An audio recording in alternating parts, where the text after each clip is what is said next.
My dear friends, we all know India is one democratic as well as independent country.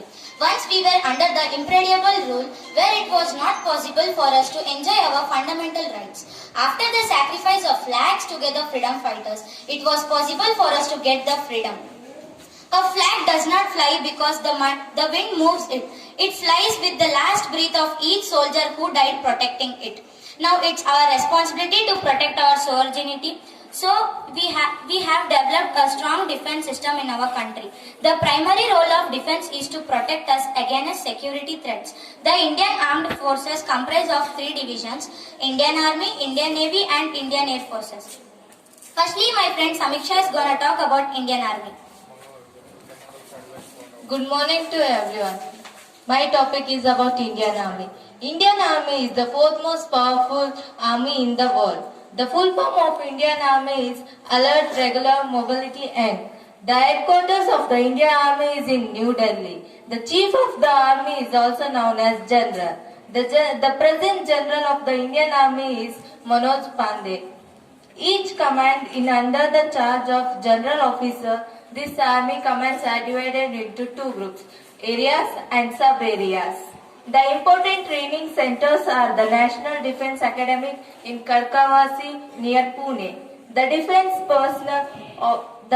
Personnel College in Wellington near Ooty, the National Academic in Dehradun and Officers Training in Chennai. There are 12,37,117 inland army soldiers and 9,60,000 reserve soldiers. The Indian Army is divided into 7 commands for administratives that are: first one, Western Command Chandimandiga; second one, Eastern Command Kolkata; third one, Northern Command Udhampur; fourth one, Southern Command Pune; Central Command Lucknow; Training Command Mana; Northern Western Command in Jaipur. Thank you. Thank you, Samiksha. Now my friend Sapna is going to talk about Indian Navy. Good morning everyone. Today I am here to give information about Indian Navy. Indian Navy. It is the branch of Indian Armed Services where the Indian conduct military work at sea. India has one of the world's largest coastal line. So we require a strong naval force to protect the island of Andaman and Nicobar and the Lakshadweep. The headquarters of the Indian Navy is also present in New Delhi, and the head of the Indian Navy is Admiral. Under him there are various officers like Vice Admiral, Rear Admiral, Commander, Captain, Lieutenant Commander and Sub-Lieutenant. Our Indian Navy has three commanders: Western Command, Eastern Command and Southern Command. Western Command is present in Mumbai and the Eastern Command is present in Visakhapatnam and the Southern Command is present in Cochin. And the Navy has 2 fleets, Eastern Fleet and Western Fleet. As the Indian is used, in order to expand further, the Hindustan shipyard has been established in Visakhapatnam. And the submarines and small boats are also built in the shipyards. Warships like Nilgiri, INS Nilgiri, Himagiri, Devagiri, etc.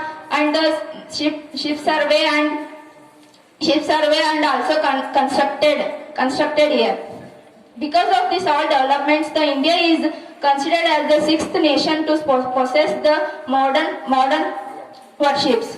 And the Indian Navy has the 2 training centers. One is in Kerala, INS Vadumurti, and another one is Maharashtra, INS Shivaji at Lonavala. Thank you.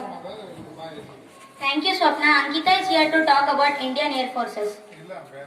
Indian Air Forces. And Indian Air Forces is a branch of a military which fights against the enemies and in the air with the aircrafts is called Indian Air Force. The important notes of Indian Air Force are: the foundation day of Indian Air Force is on 8 October 1932. The Indian Air Force stands on 4th best Air Force in planet. The head of Air Force is called Air Chief Marshal. The headquarters of Air Force is in New Delhi. Thank you. Thank you, Ankita. Finally, my friend Saraswati is going to talk about NCC. Good morning everyone. I am saying of NCC. What do you meaning of NCC? NCC is a youth development movement. It is a nation building of our state. What do you mean? Full form of NCC. NCC is a National Cadet Corps. NCC. It was established in 1948. School and college going students can voluntarily join this organization. It aims to develop among a student sense of a discipline, leadership qualities, friendliness and serve-mindedness. It is a body of disciplined and trained youth force which comes to the rescue of a nation during emergency. Those who have received NCC training can join armed force easily. Candidates who have earned distinction during training are given seats in professional colleges and they can serve admission in any defense school. Thank you. Thank you, Saraswati. We are overwhelmed as we got an opportunity to talk about the Indian Defence Forces. Thank you.